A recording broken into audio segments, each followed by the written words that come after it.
गांधी कहते हैं, सुहरावर्दी साहब, आप सभी का बर्ताव शानदार था। मेरा ख्याल है वो आपको बस अपना दबदबा दिखा रहे थे। सुहरावर्दी कहते हैं, लेकिन अगर वैसी ही बात होती तो आप जैसे मेहमान की हिफाजत में अपनी जान देना फक्र की बात होती। सुहरावर्दी ये कह रहे हैं कि ये जो लोग आए थे ये गांधी के सामने किसी न किसी किस्म की लाठीबाजी कर रहे थे, अर्थात अपना अपनी मसल फ्लेक्सिंग, अपना पावर शो। और अगर तनातनी होती तो सुहरावर्दी का ये कहना है कि मैं आपके लिए, आपकी सुरक्षा में अपनी जान भी न्यौछावर कर सकता हूँ। और इस तरह वो गांधी में एक बार फिर अपनी आस्था, अपनी भक्ति सामने रखते हैं। गांधी जवाब देते हैं, हालांकि आपकी कद्दावर पीठ के पीछे दुबका मेहमान खुद बड़ा बेचारा नजर आया होगा। हालांकि आपकी कद्दावर पीठ के पीछे दुबका मेहमान खुद बड़ा बेचारा नजर आया होगा। कोई पैराशूट न खुले तो त्रासद होगा, मगर अगर कोई नैतिक पैराशूट बंद पड़ा रहे जिस पर बैठकर भीड़ के सिर से तैरते जाना था तो हास्यास्पद होगा। नोआखाली वालों से मैंने कहा था, हिम्मत दिखाओ तो गुंडे भी सहम जाते हैं। सुहरावर्दी, बहरहाल ये गुंडे नहीं थे, ये दंगे भड़काने पर आमादा लोग थे।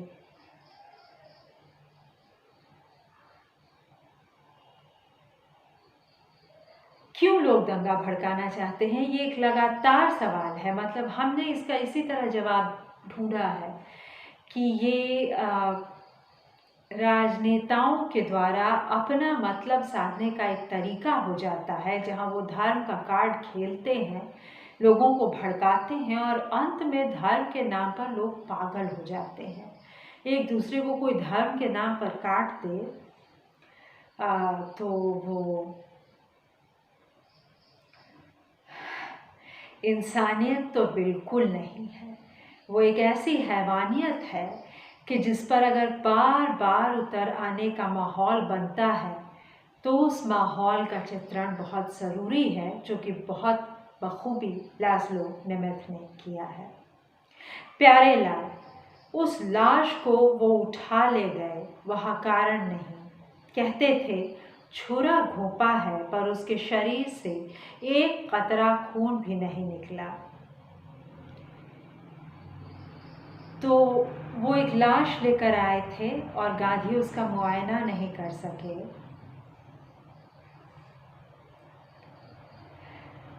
और अब पता चल रहा है कि कहीं ये पूरा स्वांग तो नहीं। सुहरावर्दी कहते हैं, कोई भी मुसलमान अब ऐसा बौराया हुआ नहीं है कि छुरा घोंपता फिरे। गांधी, फिर भी यह एक नया तजुर्बा था। बौराई भीड़ का सामना इस कदर शर्मिंदगी से करना। बिल्कुल उसी तरह जब मैंने डरबन में वकालत शुरू ही की थी और भीड़ मुझ पर पत्थर बरसा रही थी। सुहरावर्दी, मगर गांधी जी, आपने तो इस बार भी जब वे आपके ऊपर लाठी फेंक रहे थे ऐसी हरकत की थी जिसे मैं कभी भूल नहीं सकूंगा। गांधी, मैंने? सुहरावर्दी, आप सिर हिलाकर उन्हें बरज रहे थे। पुलिस कमिश्नर आकर सलाम बजाता है, हमने घर और आसपास की जगह खाली करा दी है। माफ कीजिएगा। पड़ोस की सड़कों पर घर के चारों तरफ गार्ड तैनात कर दिए हैं। अगर कुछ हुआ तो पुलिस की 2 कारें तैयार खड़ी हैं। गांधी कहते हैं, आपका शुक्रिया। पुलिस कमिश्नर के तौर पर आपने पुलिस का कर्तव्य शानदार ढंग से पूरा किया है। उससे हाथ मिलाते हैं। अब बतौर गांधी मुझे ही वह करना है जो कि मुझे करना चाहिए। पुलिस कमिश्नर, सुहरावर्दी साहब 1 मिनट प्लीज।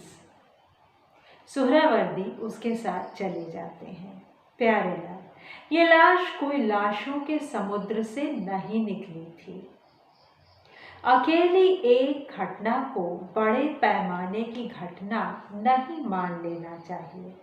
गांधी, क्या पता पलीता जल रहा है और देश बारूद का ढेर बन चुका है, फिर भी हमें जल्दबाजी में नतीजा नहीं निकालना है।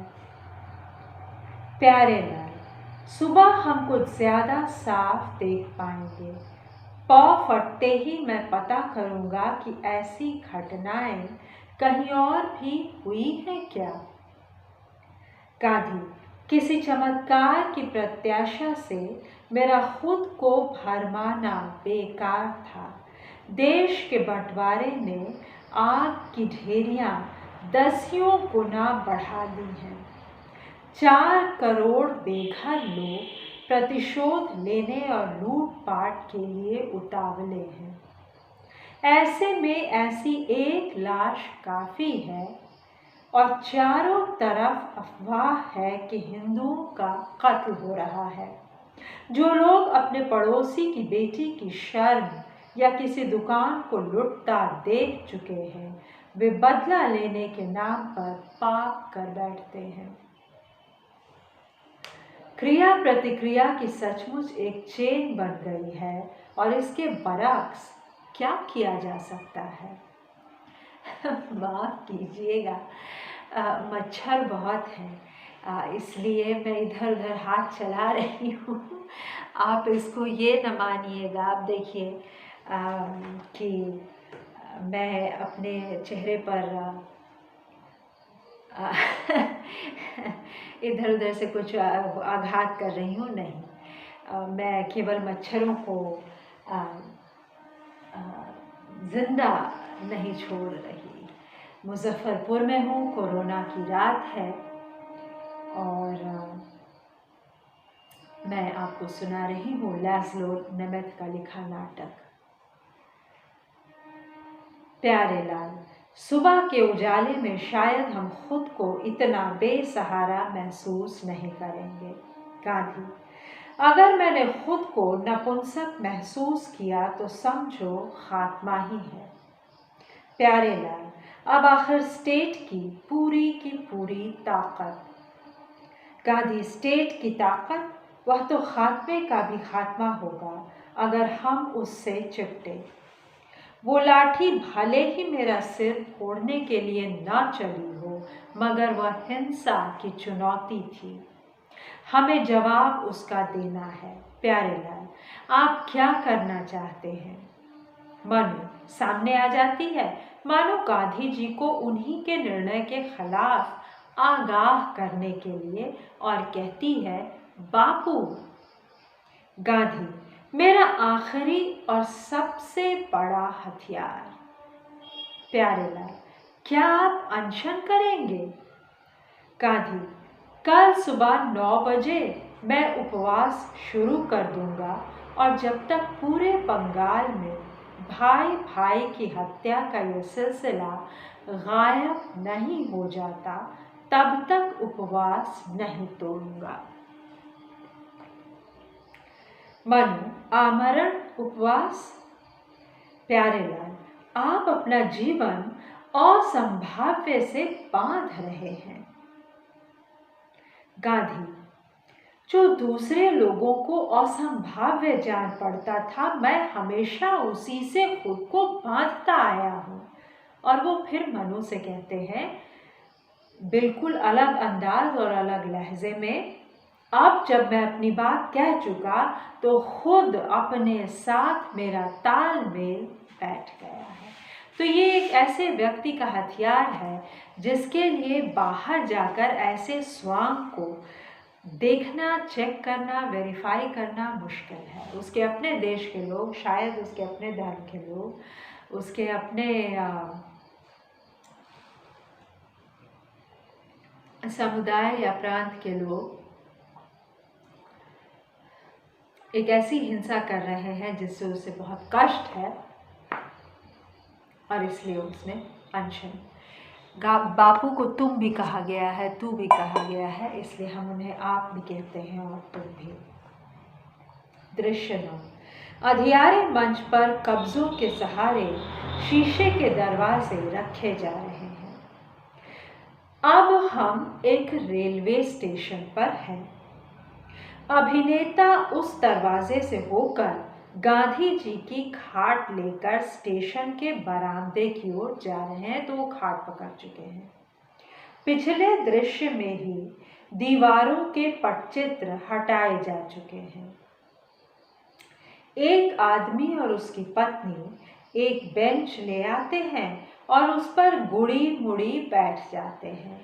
नई दिल्ली रेलवे स्टेशन का यह एक छोटा सा दूरस्थ वेटिंग रूम है। माँ अपनी बेटी के साथ बरामदे से आकर दरवाज़ा खोलती है। यहाँ तो कोई भी नहीं है और अंधेरा सा है। बेटी, आपने टिकट ले ली? माँ, टिकट की चिंता मत करो, बस उस गठरी के पीछे छिपी बैठी रहो। कैसा खौफ है, डर के मारे आंसू तक बर्फ हो रहे हैं। हम अपने मरने वालों के लिए रो तक नहीं सकते। स्त्री यात्री बेंच पर बैठी है वहीं से। आप नई दिल्ली की हैं? बेटी अपनी माँ से। कोई है यहाँ? थोड़ी देर बाद। आपने मुझसे कुछ पूछा? स्त्री यात्री, मैंने कहा आप दिल्ली की हैं। वे जवाब नहीं देती।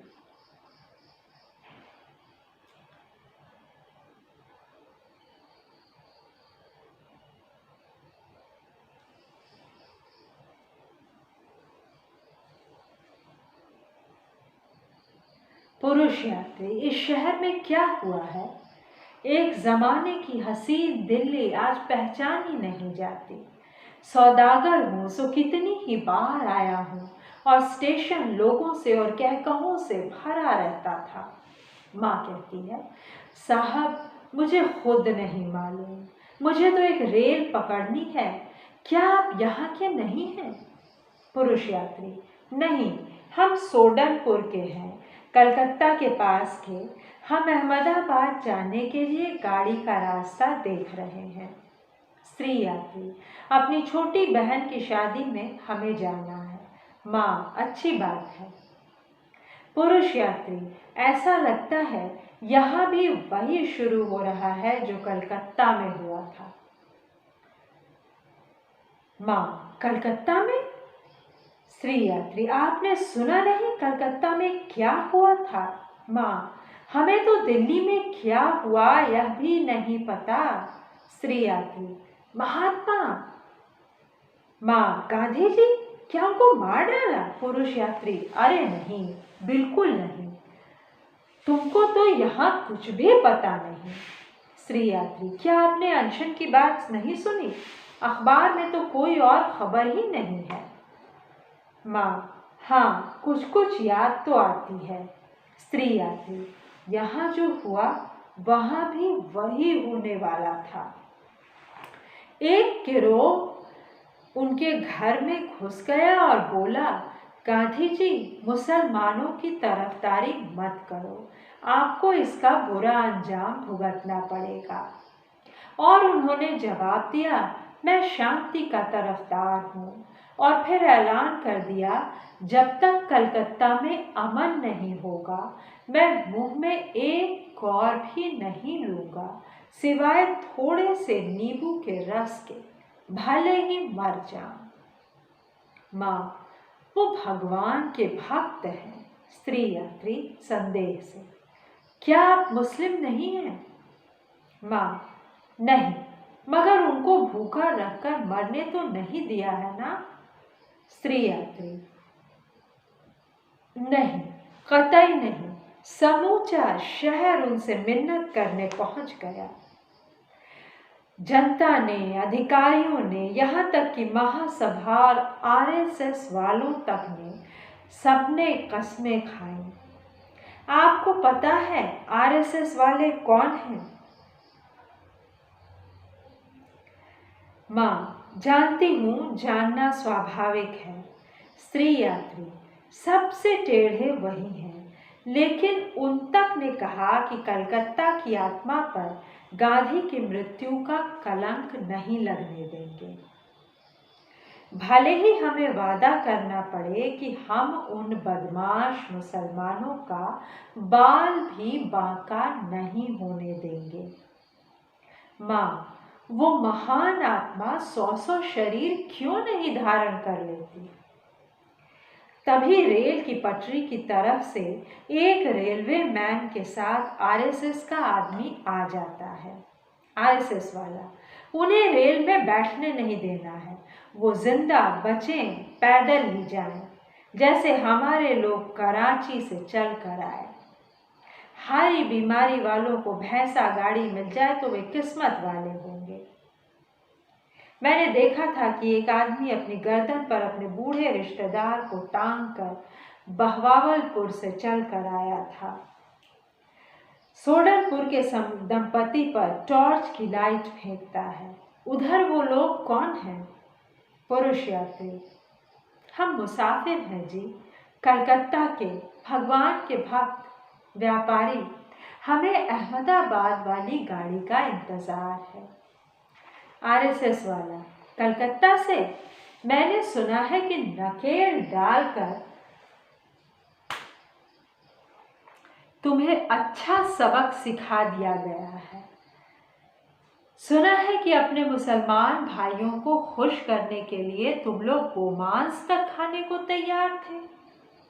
जरा तुम उनसे हमारी सुलह कराओ, कराची के शरणार्थियों से, जिसने अपनी आंखों के आगे अपनी बच्ची से बलात्कार होते देखा था। रेलवे मैन दफ्तर में कह रहे थे वो कलकत्ता से चल चुके हैं। आरएसएस वाला, और ये कि वो पंजाब के रास्ते में है। जरा वहां जाकर तो देखें। उनका मन अगर वो पलट जाए तो मैं खुद उनके पैर छू लूंगा, लेकिन वहां जाने से पहले वो 100 बार सोचेंगे। खैर, चलो शहर चलते हैं, जरा कसाई का काम भी कर ले। देखिए, जाता है। यात्री श्री, सुना तुमने कैसे बोल रहा था उनके बारे में? मुआ, और कहता था कि कसाई का काम करेगा।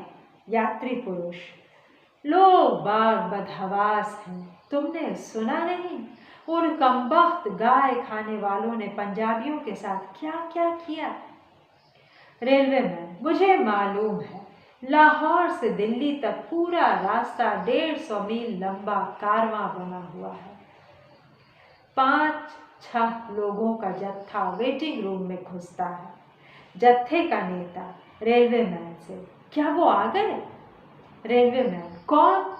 जत्थे का नेता, अरे वही, रेडियो ने ऐलान किया कि वो कलकत्ता से चल पड़े हैं और यहाँ लगभग 5 बजे पहुँच जाएंगे। रेलवे मैन, 10-20 कलकत्ता गाड़ी अगर समय पर आई, कुछ अफसराना अंदाज में अपनी हाथ घड़ी देखता है, 15 मिनट में आ जाना चाहिए। मजाक सा उड़ाते हुए, आप लोग शायद उनका स्वागत करेंगे। तो ये है माहौल बंटवारे के बाद का। हम जानते हैं कि भयानक दंगा हुआ था। हम जानते हैं कि शरणार्थी पाकिस्तान से क्या क्या गवा कर छोड़ कर आए, और उस स्थिति ने कुछ लोगों को बौखलाहट से भर भी दिया और कुछ ने उसका राजनीतिक फ़ायदा उठाया। कुछ लोग वाकई एक ग्रुप आइडेंटिटी से प्रेरित होते हैं और उनके पास क्षमा नहीं होती। उनको लगता है कि बदला लेना ही ज़रूरी है। और ऐसा ही आदमी आरएसएस का था, जो कसाई का काम करने की घोषणा करके निकलता है। गांधी अनशन पर हैं, अनशन हो नहीं रहा। वो अनशन करते हैं तो फिर भी लोग सुनते हैं, लेकिन दरअसल वो एक भयानक दरार जो दरकती चली जा रही है और दरकती चली जा रही है। क्या गांधी उसको रोक पा रहे हैं? आइए आगे पढ़ते हैं। सुनने के लिए धन्यवाद।